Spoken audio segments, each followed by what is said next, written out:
Japan Up Close. Thank you for the opportunity. I went to Japan in 2004 under the Ministry of Education scholarship of we call Max scholarship, and I decided to study in Japan because from the Cambodian perspective, Japan is the most advanced economy in Asia, and technology, innovation, and knowledge. So Japan is the most attractive destination for Cambodian students. And I spent 6 years in Japan, about 6 years. So from 2004 2009. So after returning from Japan, 2009, then I assumed the leadership role at the think tank in Cambodia called Cambodian Institute for Cooperation and Peace for 5 years. Then I went to work in Japan for 1 year at the IDZRO, as a think tank of ZRO, we call Institute for Developing Economies of ZRO. And then I went to University of Leeds to give a lecture there for 3 years, and came to Singapore 2016, and then stayed in Singapore from then. Now I'm leading a think tank in Cambodia,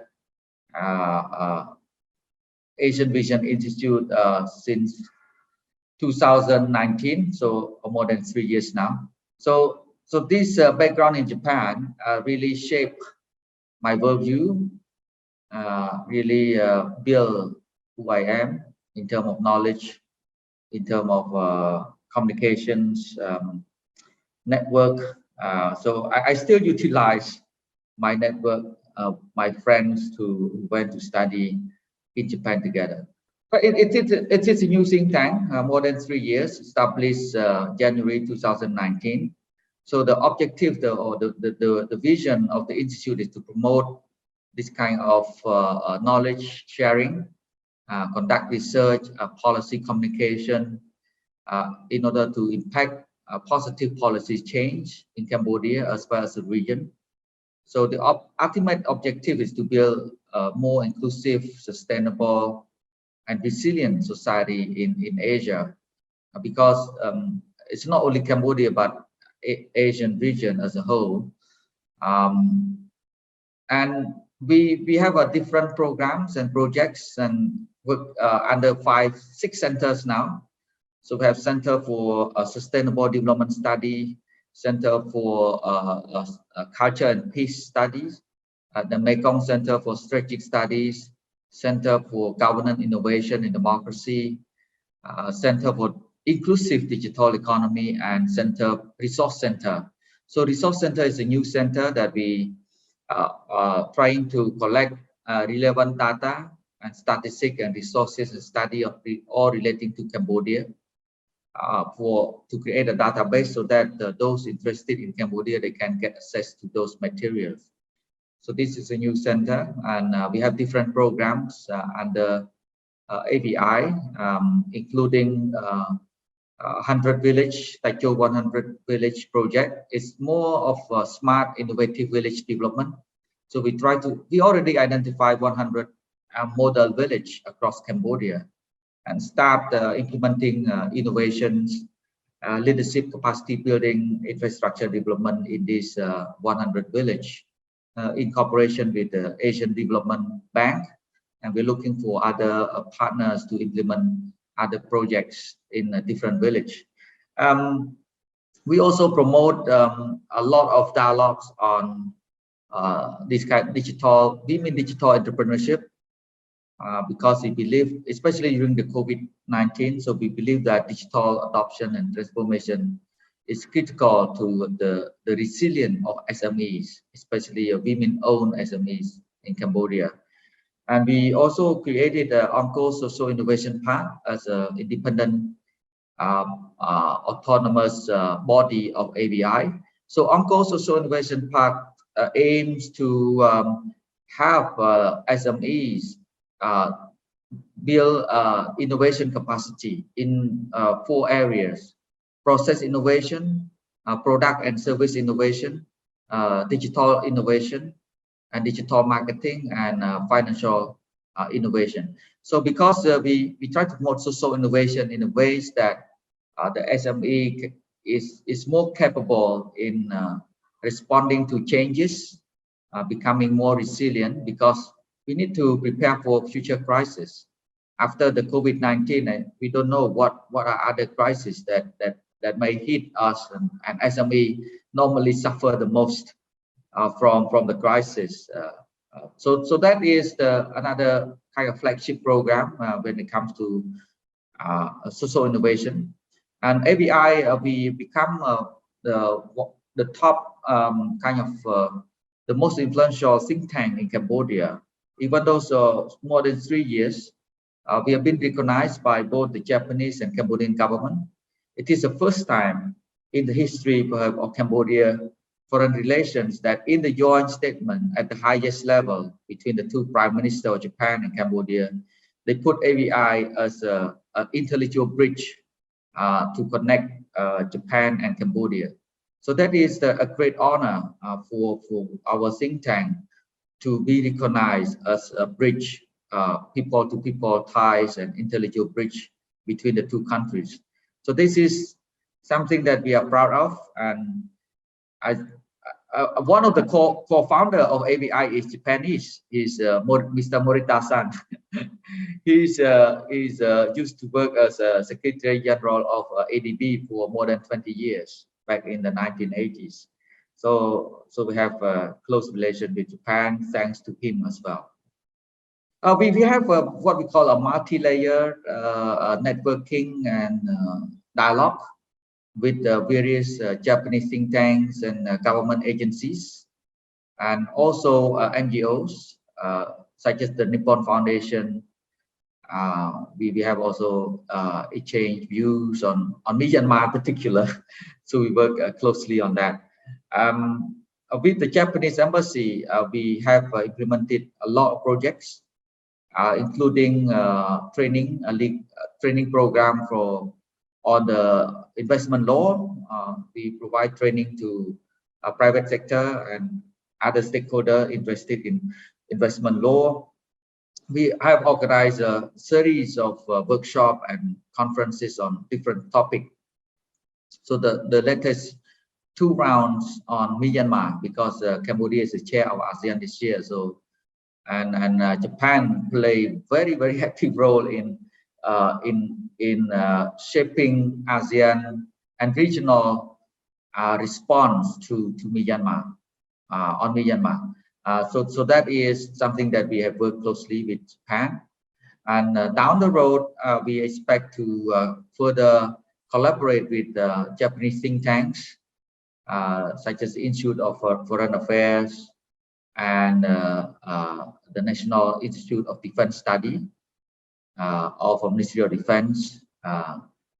FIIA is Ministry of Foreign Affairs, the Institute of Foreign Affairs.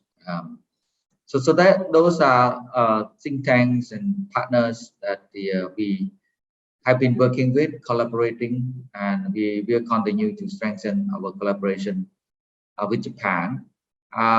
Next step also, we perhaps try to explore, try to contribute also to a parliamentary partnership between Cambodia and Japan, because some of us are advisor to the parliament, a member of ABI.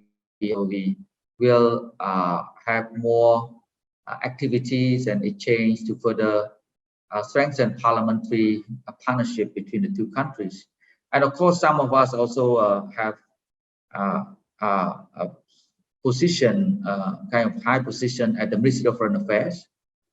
So they give advice to Ministry of Foreign Affairs, for instance, and try to find ways and means to further strengthen the bilateral relationship. Japan is one of the most reliable partner of Cambodia.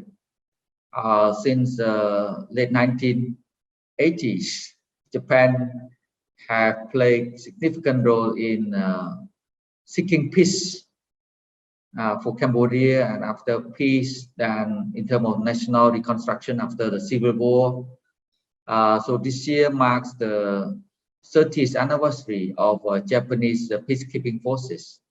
So it was the first time after the Second World War, Japan sent its peacekeeping forces to other countries. So 1992, Japan sent its first PKO to Cambodia. So that is very significant in terms of contribution to peace in Cambodia. And since then, I think in terms of national reconstruction, rehabilitation, Japan also play significant role. Japanese volunteers, for instance, back in the 1990s, a lot of Japanese volunteers came to Cambodia to help reconstruct the country. And of course, the infrastructure development, human resource development. I think the infrastructure and human resource are the two critical pillars of nation building in Cambodia. As I said earlier, a lot of graduates from Japan, now they become the assets of Cambodia. They work for the public sector, private sector, NGO, international organization. All of them have contributed to Cambodia. This is a kind of the new generation of leadership in Cambodia, because the first generation may be those who study in France, in Russia, in Vietnam, I think, but the emerging generation are those study in Japan. And now growing numbers from Australia. So Japan contribution in terms of human resource were very substantial. Of course, Cambodia-Japan relation still have more room to improve, especially when it comes to innovation, technology, and science. So this is an area that I think we can work more effectively together. Japan recently has contributed to digital innovations by setting up a center at the Royal University of Phnom Penh, call it a kind of high-tech innovation center. But we need to do more, and ASEAN in particular, Onco-Social Innovation Park is ready to cooperate with Japan to promote more social innovation. When it comes to social innovation, this is again is a very critical resources or soft power Japan in terms of social innovation, because Japan have faced many social problems and it has developed many innovative ideas, and it just create a platform to share those knowledge and innovative ideas, such as dealing with aging population, for instance. I think a great source of knowledge in Japan in dealing with aging population.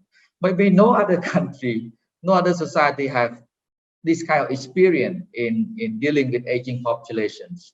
And of course, there are many other social issues that Japan has developed a very innovative solution to those issues. And this can be shared with other countries, and it is a critical source of Japan's soft power, innovation diplomacy. So this is the area that I think Japan can do more vis-a-vis Cambodia and other countries. And others area that Japan have kind of advantage is environmental governance and climate change. If we can recall the Kyoto Protocol, for instance, since then I think Japan is a very active, responsible global actor on climate change and sustainable development, environmental governance. So this is the area that I think we can further strengthen and enhance, and of course connect with the technologies, green technology. So I think green technology in Asia, perhaps also Japan is one of the most advanced, from electric cars to energy efficient products and services, and building, smart building, energy efficient building, and so on. And the design thinking for Japan when it comes to construction and interior design and so on, simple and energy efficient Japan model. So I think a lot of Cambodians and across Southeast Asia in general start to apply the Japanese model of those kind of green and smart design in terms of construction and so on. Geopolitically, at the high level, Cambodia-Japan relation have been strengthened over the years, and remarkably, Cambodia is the first country to publicly endorse the Japan free and open Indo-Pacific. So that is quite remarkable. Although Cambodia has close relation with China, but Cambodia also has close relation with Japan. So Cambodia can be a bridging state between China and Japan. And the development of Sihanoukville is a kind of interesting place because Japan has built the deep sea port and China has built the largest economic zones. So economic zone and the seaport, one built by China, the other built by Japan. If they work together, it can generate tremendous impact, socio-economic impact, because Sihanoukville is the only deep sea port that Cambodia has. So this is something that, of course, Japan also wish to maintain stable, healthy relation with China. Because a lot of Japanese investment, economic ties, people-to-people relation with China, and Cambodia can be a ground to provide a platform for dialogue, trust building between Japan and China. Down the road, now because of the war in Ukraine, for instance, political crisis in Myanmar, Japan and Cambodia have worked closely to promote what we call open, inclusive, and rule-based multilateral system. Because as a small state, Cambodia favors rule-based international order. We don't have forces to protect ourselves, or we rely on international law. That's why Cambodia condemns Russia invasion of Ukraine, because it's a clear violation of international law, especially the United Nations Charter. And Cambodia very blunt on this because it's a matter of principle. That Cambodia doesn't mean that Cambodia choose sides, but Cambodia choose peace and law, international law. So that is the principle. And Japan also very, very strong advocate of rule-based international order. So that is something that Cambodia and Japan share in terms of worldview, how to promote international law, the respect of the UN Charter, because we rely on the UN for world peace. And this is a product of the Second World War, right? And of course, we need to reform the UN to make it more relevant for contemporary world and the future world. So Cambodia and Japan share a lot of things when it comes to global and international issues, especially multilateralism, strengthening multilateralism, promoting regional integration and connectivity. Because we need to be integrated and connected. Cambodia is a small country. It cannot survive on its own. It needs to be part of the region. Japan also, as an island country, it needs to be part of the region. And I think Japan will not be Britain. Okay, Britain can have Brexit, but Japan will never exit from the region. Japan will remain committed and be part of the region. And this is something that Cambodia and Japan share, a common worldview with regard to regional integration, connectivity, and community building. Japan Up Close.